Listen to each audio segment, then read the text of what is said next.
होली गीत फगुआ।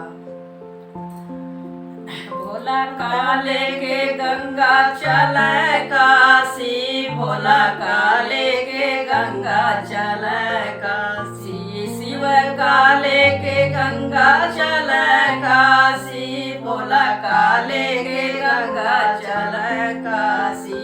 पूरी मिठाई भोला के मन ही न भावे, पूरी मिठाई भोला के मन ही न भावे, मन ही न भावे हो मन ही न भावे, मन ही न भावे हो मन ही न भावे। अरे भंगिया के गोला रहे राजी, भोला काले के गंगा चल काशी, शिव काले के गंगा चल काशी, भोला काले के गंगा चल काशी। कोठाया टारी भोला के मन ही न भावे, कोठाया टारी भोला के मन ही न भावे, मन ही न भावे हो मन ही न भावे, मन ही न भावे हो मन ही न भावे। अरे टूट ही मड़ैया रहे राजी, भोला काले के गंगा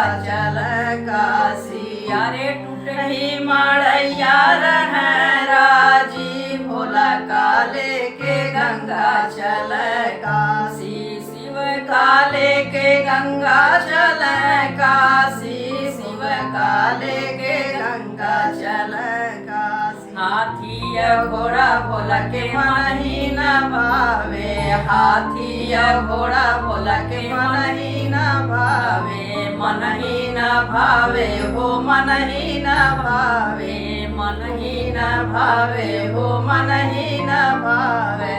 बसहा बयलवार है राजी, भोला काले के गंगा चल काशी। अरे बसहा बयलवार है राजी, भोला काले के गंगा चल काशी, शिव काले के गंगा चल काशी, भोला काले के गंगा चल काशी। साला दू साला भोला के मन ही न भावे, साला दू साला भोला के मन ही न भावे, मन ही न भावे ओ मन ही न भावे। मृग छाला रहे राजी, भोला काले के गंगा चल काशी। अरे मृगा के छाला रहे राजी, भोला काले के गंगा चल काशी, शिव